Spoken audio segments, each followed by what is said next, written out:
También es filósofo y es miembro de la comunidad Chaupiano. Es un estudioso de los manuscritos de Huarochirí y también de los escritos de Mariátegui. Entonces, para nosotros también es un honor presentarlo. Y bueno, ya estamos con el tiempo, así que le doy la palabra a Javier. ¿Estás cómodo, Javier? Sí.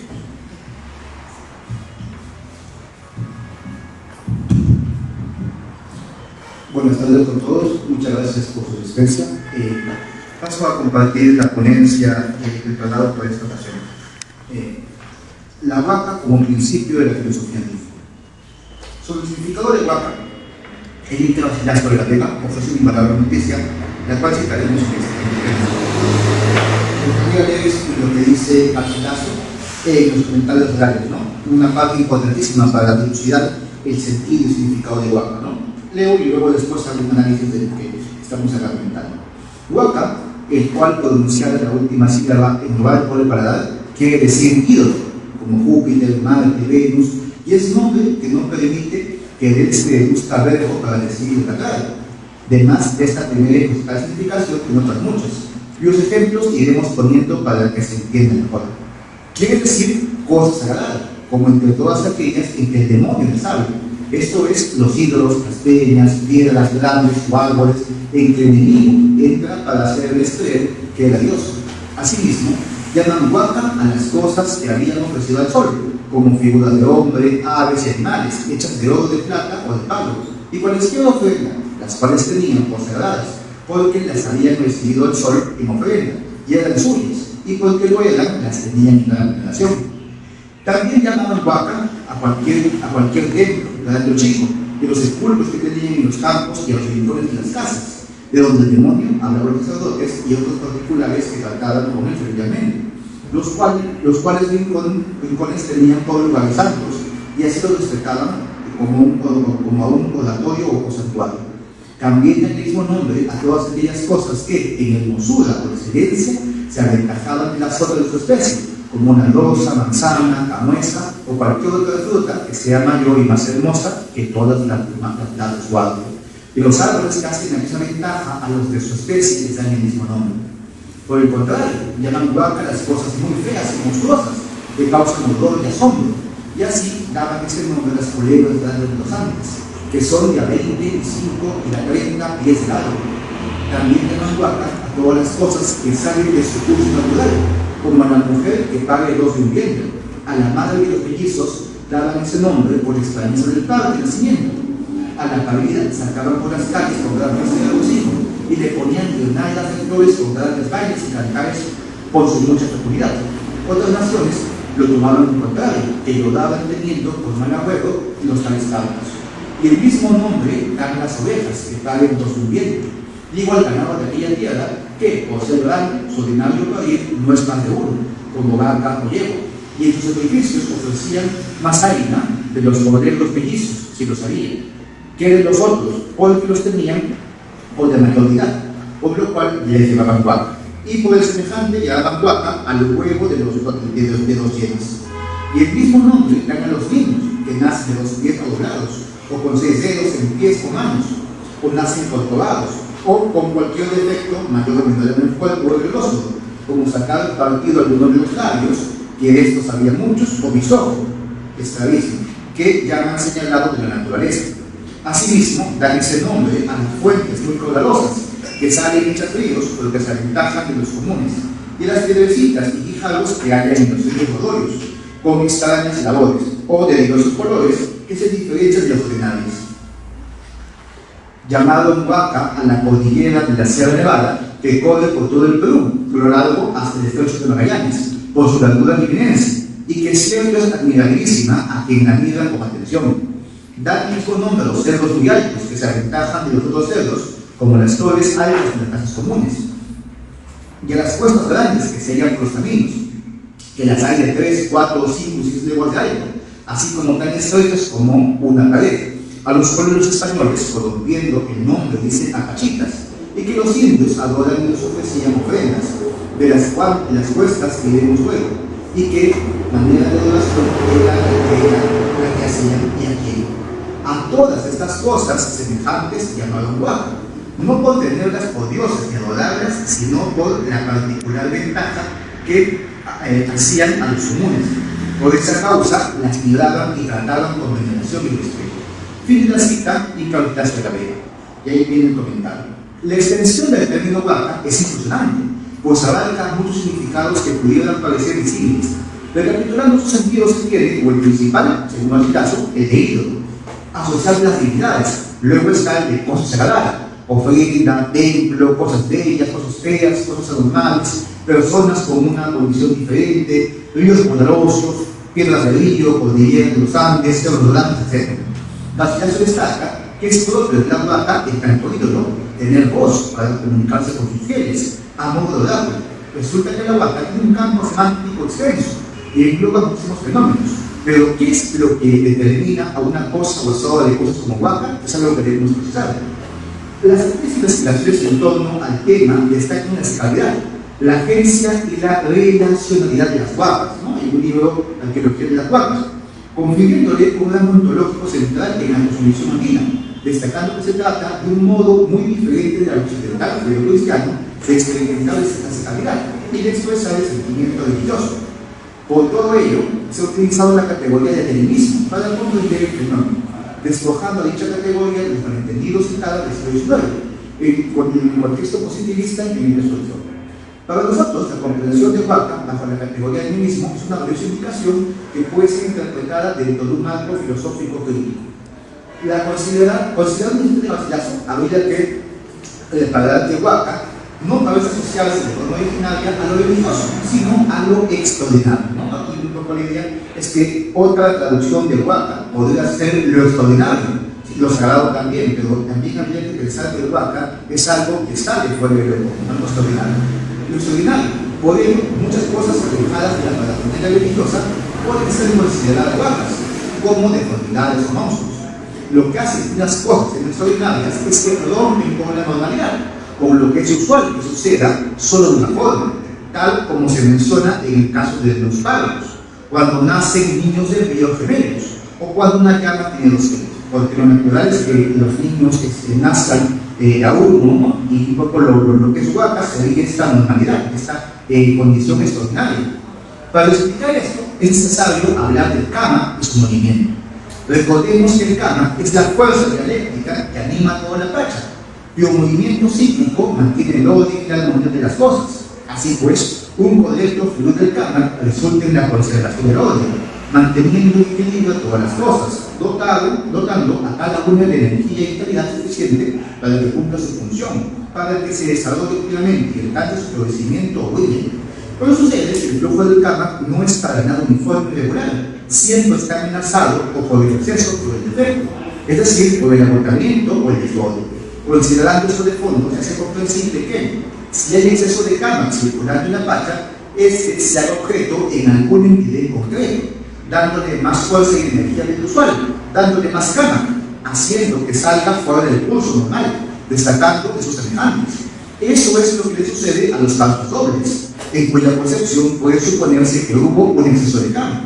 A los niños que nacen con alguna condición diferente, como la unicornios, 6 dedos en una mano, etc., los animales como el de la selva, a las altas montañas, las que muestran de modo más patente el poder y fuerza de la naturaleza. Por lo que puede concluirse que las huacas son manifestaciones extraordinarias del karma. Pero para comprender la categoría huaca, prepárese en el flujo del agua como modelo para explicar cómo el karma se mueve y distribuye por toda la pacha. Considérese también que el karma puede tener diversos soportes, como puede ser la sangre, la grasa, la sombra, los que transmiten la fuerza como una condición y en un contexto particular. Así, por ejemplo, la sangre es lo que transmite el karma para el cuerpo, en el interior de un organismo. A esos soportes pueden agregarse uno de cada una naturaleza muy sutil y por ello mismo más difícil de captar, lo que le volvería sumamente relevante, ya que suele pasar desapercibido. Tal soporte del karma es la luz menor o illa. pues es también un medio transparente, diáfano, que permite que la fuerza llegue a las cosas, energizándolas y dándoles la vitalidad necesaria para cumplir su función, y hasta dándoles demás. De manera que, ordenando las categorías, diríase que ella es un tipo de baja, un exceso de cama que será transmitido por medio de la luz mediana, la que, al sobrecargar sus entidades, las dota de cualidades propiciatorias. Destáquese que una nota común entre ella y Waka es su ambigüedad, pues no es enteramente claro que siempre sean señales positivas. Como decía Algueras en un célebre pasaje de los Días Profundos, las sillas pueden causar bien o mal en el supremo, no deben tomarse como exclusivamente benignas. Lo mismo se encuentra en el sitio de Garcilaso, cuando dice que los partos dobles o el cebador como vaca eran tratados como faustos y infautos, dependiendo del pueblo y sus costumbres. Esta ambigüedad se debe a las diversas maneras de leer los signos del despacho. Imaginemos un sabio que presencia el nacimiento de un niño con 6 dedos. Puede interpretar que es señal positiva, pues indica que hay canal suficiente circulando, por lo que está muy lejos de agotarse, de que se termine el ciclo. Pero otro sabio podría ver el hecho de forma diferente, pues creería que el curso de cama puede acarrear desbalances, pues puede que haya más y más cama, lo que tal vez se manifieste en peso de agua, lo que produciría un contenido de lluvias, rayos y inundaciones. Para estar seguro del sentido de la señal, no debe quedarse en interpretación en el caso puntual, sino ver de todo, avisar las partes de su conjunto en busca de señales que indiquen la situación global. Todas las cosas ordinarias manifiestan más cama que las ordinarias. Tal exceso les hace sobresalir de la normalidad, de modo que se llama Waka a lo que por tener más cama es ordinario, tanto si es una cosa como si es un atributo. Ahora bien, la religiosidad andina no parece basarse en una noción de sacralidad que enfatiza la dependencia y el alejamiento infinito respecto al universo mundano, sino una experiencia de admiración ante lo que sale fuera del curso normal de acontecimientos. El andino se siente admirado ante una naturaleza que una y otra vez le da muestra de su poder, manifestándose en entes sobrecargados de más fuerza y energía. La religión andina tiene su base en la categoría de Waka, lo que indica que la experiencia más profunda de su conciencia tiene que ver con la admiración o el sentimiento de asombro ante aquello que se descubre como inusual, sea una cosa humana, animal o natural, a la que minimiza, a la que considera digna de veneración y culto. Así pues, parece que Waka es una categoría principalmente en cierto sentido filosófica y solo de forma derivada es religiosa. Recapitulando lo relativo a ese apartado, se tiene que la luz se presenta como una forma primera de manifestación del absoluto, haciendo que las Wakas, que algunas cosas se carguen de una forma superior y haciendo extraordinarias por lo que llaman la atención, como es el Waka. Pero la luz, en tanto ella, solo ilumina y aclara las cosas, sino que se adentra en ellas, les da energía interior, animándolas para que se realicen. De manera que la consecuencia de asumir que la luz de los propósitos del karma energiza las cosas es avivar a una concepción animista, en la que todo aquello que existe tiene vida propia, conciencia, voluntad, palabra. Todo lo que existe tiene vida, tiene cierta personalidad, pero no todo es Waka, pues tal condición se reserva a lo que sobresale y es el poder y fuerza. Esta primera manifestación del absoluto deja en claro que no hay una fractura entre naturaleza y espíritu. Por el contrario, se está apuntando a una concepción espiritualizada de la naturaleza y una concepción materialista del espíritu. Este mismo andino se funde en una expansión del karma que puede expandirse por medio de los menores, y la que al llegar a todas las cosas les anima, les da conciencia, voluntad, pensamiento, creando una comunidad del espíritu. Para terminar, quisiera simplemente agregar algunas cosas a modo de anotaciones, ¿no? Número 1, recordemos que Aristóteles había apuntado que el principio de la filosofía es la admiración, que ahí donde el ser humano, donde el hombre se admira, comienzan las preguntas, las interrogantes que van a llevar a la filosofía. En el mundo andino hay admiración. Como vemos en el pasaje de Garcilaso, encontramos que hay un sinfín de cosas que hacen que el hombre andino se admire. Ya, uno puede pensar, ¿eso es filosofía andina? ¿La filosofía andina está en la admiración? Yo especialmente considero que no. Considero que no es necesario y no es tampoco plausible hablar de filosofía andina en España, porque eso significaría que la filosofía es un concepto universal. que ha estado en todo pueblo, en toda la cultura, un concepto que es algo así como la meta, el fin de todos los pueblos. Y eso es lo más eurocéntrico, lo más surrealista que hay.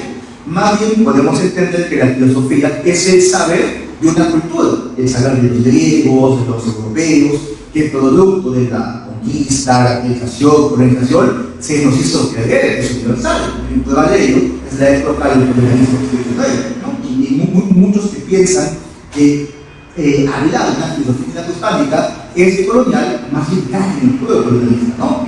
Un poco de en cuenta eso, podemos ver lo siguiente, podemos ver que sí, los andinos tuvieron una filosofía, los andinos no tuvieron una filosofía andina, pero ahora, en el siglo XXI, nosotros, descendientes de los andinos o hispánicos, podemos hacer una filosofía andina, podemos tomar los elementos de la cultura andina, la materia, y podemos juntarlo con una forma, ¿no? Que sería la racionalidad filosófica, que nos enseña a preguntarnos con esencia de definición.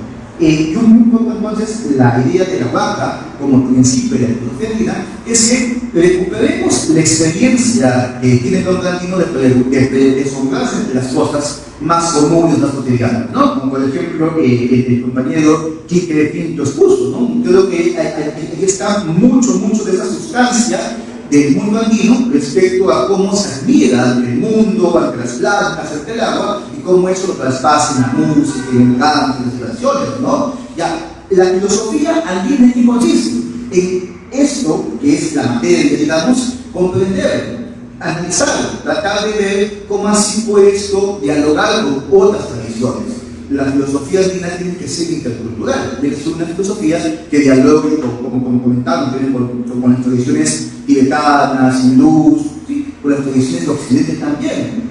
A veces podemos tener una concepción de Occidente muy cerrada, pero en Occidente también hay corrientes críticas, subterráneas, que pueden estar muy cercanas al mundo andino. Por ahí va un poco la idea del texto, que podríamos considerar la Huaca como un principio de la filosofía andina, pero no un principio en el sentido de que comenzó primero, sino un principio en el sentido de que nosotros podemos comenzar por este lado. El principio no es lo que está al inicio de las fechas. El principio es aquello que mantiene vivo, que mantiene encendido el pensamiento.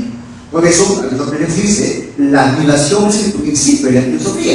No porque en el pasado los primitivos, los argumentos admiraron, no, sino porque hasta el día de hoy sí que ve la admiración. Y mientras haya admiración, mientras haya este deslumbrarse, este ignorar por las cosas, va a seguir viendo la filosofía.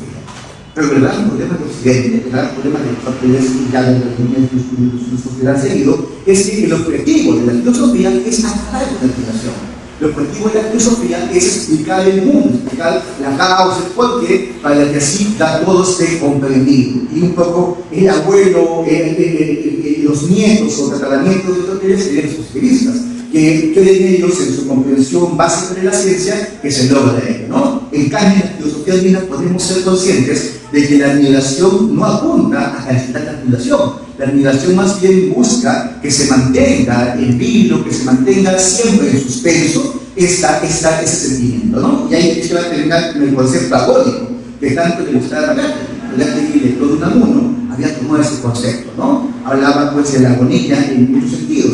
Y podemos también decir que entonces la filosofía andina puede buscar una admiración agónica, una admiración en el sentido de que siempre esté luchando, siempre esté en constante búsqueda de determinar, siempre esté en constante trabajo de mantener abierto esto que inventa el pensamiento. Bien, compañeros, compañeras, gracias. Si hubiera preguntas, voy a finalizar y conversamos.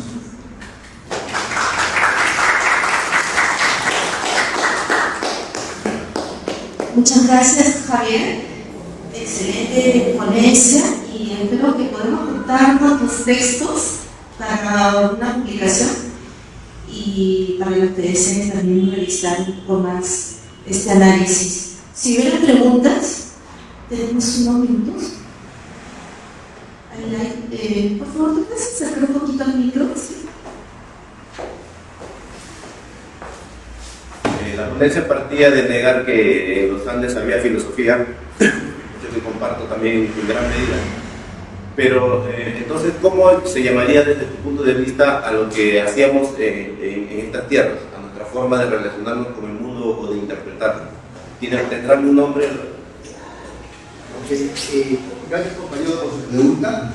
Fíjese usted, dependiendo del idioma en que hagamos el análisis, le ponemos un nombre, ¿no? Podemos hablar de Jackson, el concepto de saber, sabiduría, el concepto de Hamilton, que también va por ahí. Pero creo yo de que siempre que queremos buscar un nombre, nos olvidamos de que el nombre termina siendo una etiqueta, termina siendo una cuestión de repente un poco superficial, como la punta del iceberg, cuando lo importante es más bien ver qué es lo que está detrás del nombre, qué es lo que el nombre engloba, qué es lo que el nombre abarca, ¿no? Le podemos llamar pensamiento, filosofía, reflexión, múltiples formas, pero eso que apunta, eso que propone, con quién dialoga, qué es lo que trae consigo, eso es lo que no debemos perder de vista, ¿no? Ahora, yendo a la pregunta en concreto, yo lo que creo es que en la civilización andina existió un pensamiento profundo, un pensamiento bastante potente para conseguir la armonía con la naturaleza. Y este pensamiento andino, esta reflexión andina, esta manera de comprender las cosas, era diferente al mundo, así decirlo, usemos la palabra viejo mundo, ¿no? Para englobar a Europa, Asia y África, que se conocieron siempre, que desde la época más remota de su historia, los europeos sabían que habían africanos, sabían que habían orientales, etc. Pero los americanos éramos unidos en la historia. Nunca fuimos parte de, digamos, su concepción del mundo, nunca fuimos parte de la idea de que había otras gentes. Por ese motivo, digamos, el encuentro, lo que se produce, ¿no? Con Colón, en todo el siglo XVI, XVII, es una cosa realmente potente. Porque es, miren, para poner un ejemplo, es como si en este momento descubriéramos que hay, o nos descubrieran otras civilizaciones no humanas en el espacio. Esa civilización es lo más cercano con lo que podemos tratar de comprender lo que pasó tanto en Europa o lo que pasó tanto en, digamos, en el Himalaya, en el mundo andino, en el mundo azteca. Digamos, esa sensación de no saber qué cosa es referente para leer a las culturas, ¿no? Ese es un punto importante, digo yo, y que digamos, hay que tener en cuenta. Gracias. Tenemos unos minutos más, 2 minutos. Aquí vas a, si puedes acercar el micro.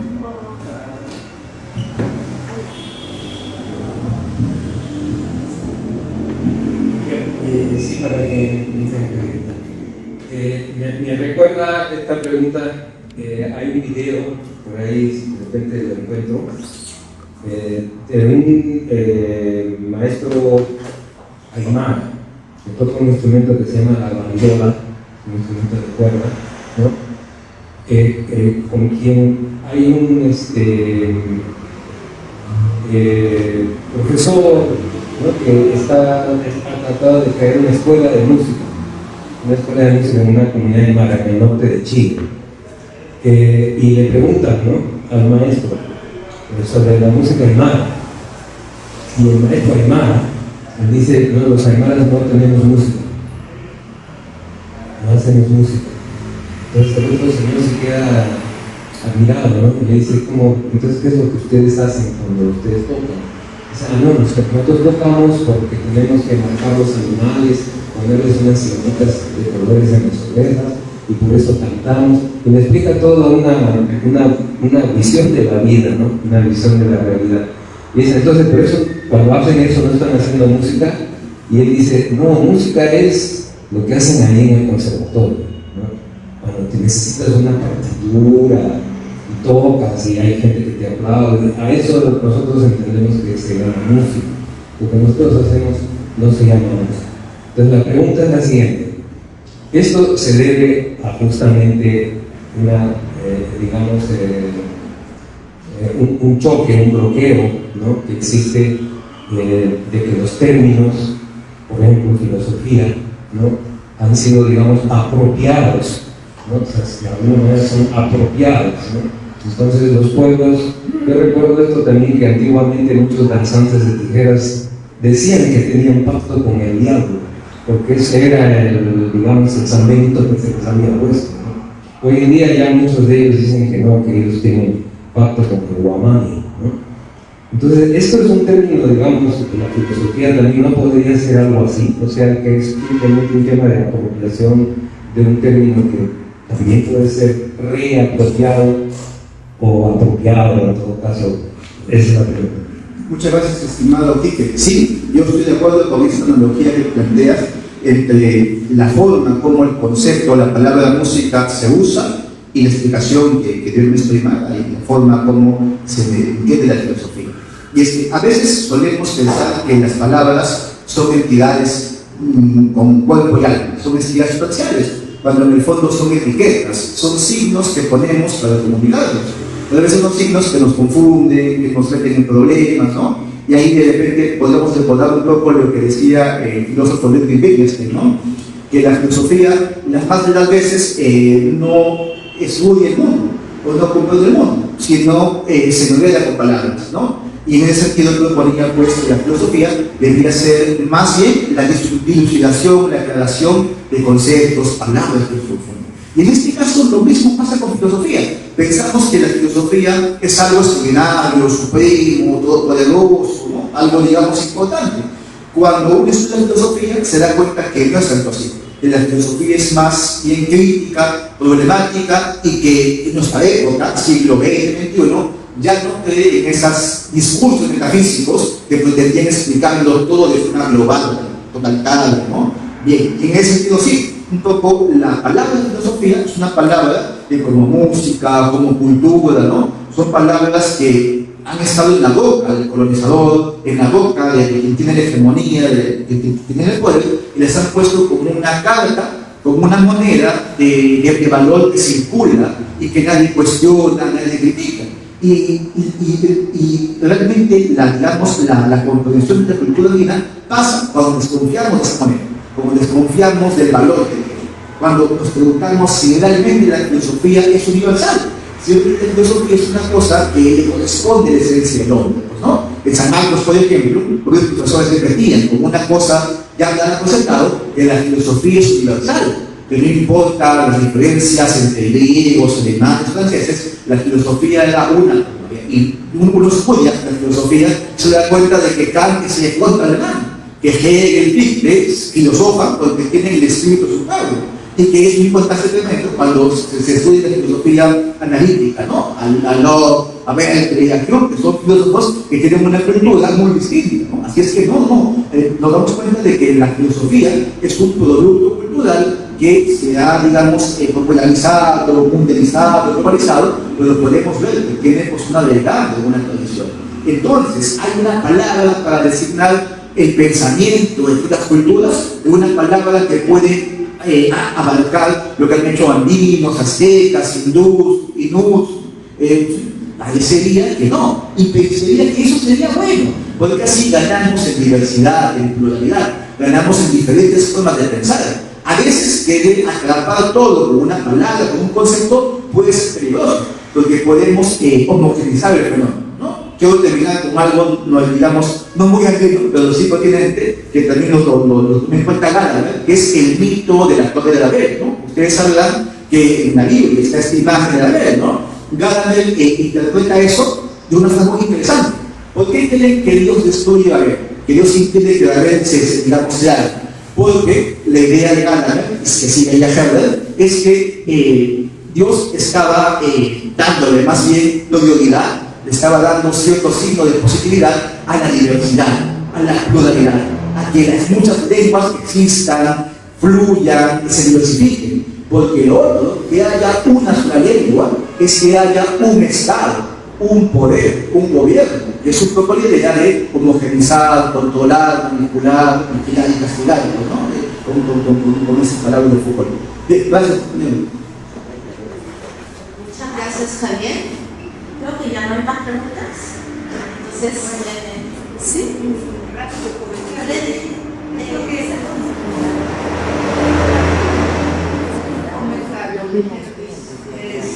Entiendo bien, Javier, es parecido a lo que acaba de decir, que la ciencia se creó y se sigue presentando como un sistema de conocimiento universal. No es. y de hacer esto, vamos a decir, que borra o hace invisible otras formas de conocer, de pensar, de hacer música, danza, de lo que sea. Es profundamente peligroso. Sí, gracias. Muy amable por su comentario. Estoy de acuerdo con esta idea de que los conceptos totalitarios que quieren abarcar toda la cultura, todos los pensamientos, todas las artes, las músicas, tienen como trasfondo esa hegemonía política, cultural, occidente, ¿no? De querer, digamos, encuadrar todo bajo un solo sistema. En el caso que usted comentaba de la ciencia, me hacía pensar en el tema de la medicina tradicional, que debe ser ya medicina alternativa, medicina folclórica, pero justamente esos nombres, ¿no? Alternativa es la casi un oficial, folclórica, que sabemos que la palabra folk tiene que ver con lo popular, acaso ya lo que es el de claro, y si nos fijamos bien, más que nada es un fenómeno en el fondo de poder, en el fondo del Estado que se impone bajo un esquema occidental, bajo un conjunto de pensamientos, unas élites, ¿no? Que hasta el día de hoy siguen manteniendo, digamos, cierta hegemonía, pero ya hay un movimiento crítico, un movimiento que se da cuenta de eso y que va apuntando cambios, ¿no? Por ahí creo que sí hay, digamos, una sintonía, una consonancia de varios movimientos críticos. Gracias. Muchas gracias, Javier. Por favor, aplausos para él.